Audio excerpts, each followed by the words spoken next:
Alright, if you watched my video on making a desk organiser, you remember that I said in the video there was one part that I didn't have time to make.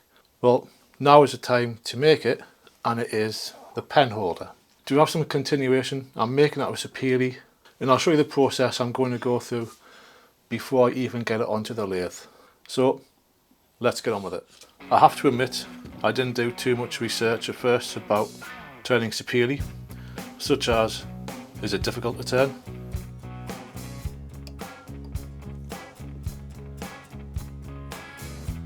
Anyway, first of all, I had to cut 4 squares that would eventually become a cylinder. Kind of makes you think of that old saying about round pegs and square holes.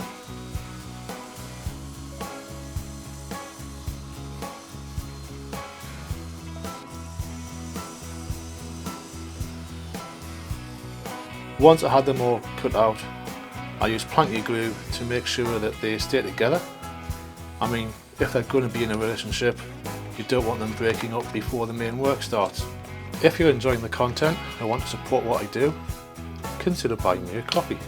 Every donation, big or small, goes directly into helping me create even more videos just like this one. Your support helps cover the cost of new materials, equipment upgrades, and the time it takes to research, edit and produce high quality content.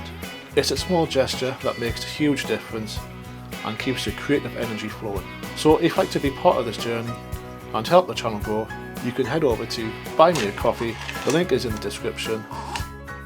Okay, so when I was waiting for the glue to dry, I did do a bit of research, and because everything was saying due to its tight grain, it's not very easy. That gave me a great deal of confidence. Great, so I decided to try and save some time by trimming off some of the excess. Oh, I should mention that I drew a circle on one end with a compass just to give an idea of how wide I was wanting it to be.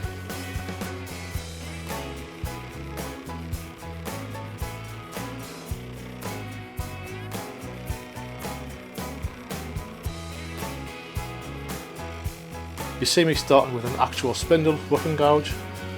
That's only because I had found out that the gouge I thought was a rough and gouge isn't one, so I had to buy one. It took me ages to really get it down as far as I wanted to. One eternity later. Now, even though you don't see me do it, I do keep the gouge sharpened, mainly by using the strop once every hour. With being new to turning, I never know if I should put some pressure on with the gouge or just run it across gently. I guess that I'll learn and understand this as I go on.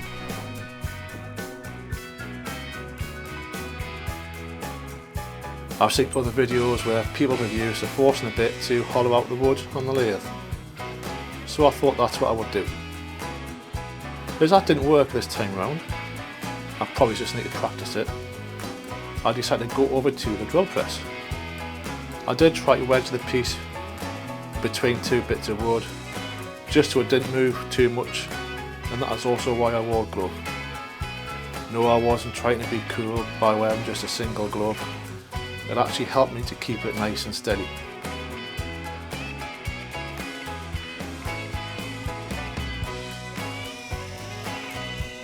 Then onto what was actually a very enjoyable part of the turning. Basically, making a hole bigger. You could say that I stretch it out.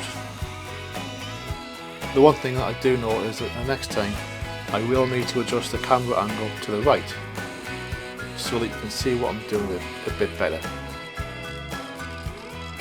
When I've done the overhead shots and I've reviewed them, I don't actually think I like those particular shots, so I may be changing the second camera angle to somewhere else. I expect that some experienced turners to let me know that my technique is wrong, and I welcome all constructive feedback.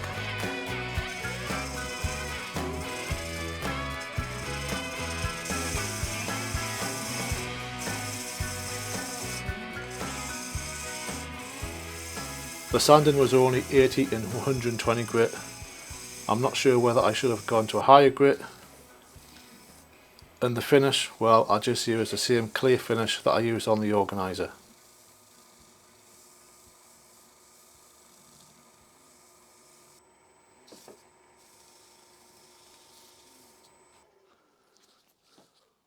And there we have it, one pen holder finished, ready to go on my desk next to the organiser. Once the finish is actually dried properly, I will certainly put it there. And if you enjoyed this video, then, and if you haven't seen it, go and watch the one about making the organiser, which I'll put here and in the description. And if you don't watch the organiser video, then watch this one. It's just as good. And until the next time, Gang Canny Man.